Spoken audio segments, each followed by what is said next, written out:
Jumbo. This is a quick little video, and we're going to install this in terms of dealing with ionic compounds. So you should have watched the bonding one, but this is just a little preview. It'll help us a bit when we're trying to write formulas and name ionic compounds. So you have a side that says Alchem, periodic table of the elements, and really we want to be using this side, the side that says ions. Ionic compounds, use the ion side. I'm going to talk about things. Metals can be monovalent or multivalent. Monovalent just means all these ones where you see them once in a box, like calcium, like sodium, like magnesium, like zinc, like aluminum. What that means is they only have one charge. So sodium is always +1 when it's an ion. Magnesium is always +2 when it's an ion. Aluminum is always +3 when it's an ion. Multivalent means they appear twice in a box. They can form more than one charge.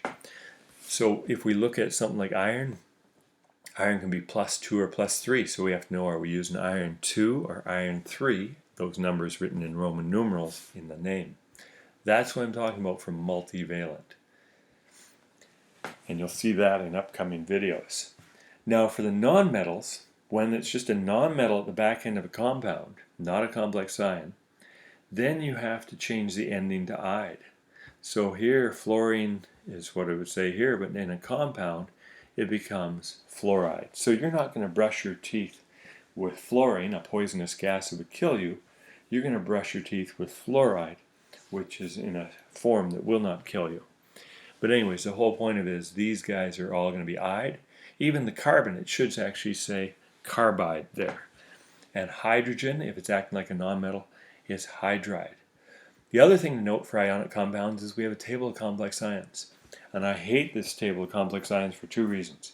One, it's very small, and for an old person like me, very hard to see. But worse than that, they don't put brackets around each of the complex ions. So that's why I gave you a sheet that looks like this. And it's your macroscopic version of your table of complex ions. And you can see it's drawn out nicely and it has the brackets, and if it's a 1- charge it just says minus, and then we got the 2 minuses. Somewhere down here we'll see a 3-. But these ones have brackets, so it has the name and the formula. So this is what I'd use. As soon as you see you have a complex ion, head to this sheet. You don't have to memorize it. This is something you're always allowed to use.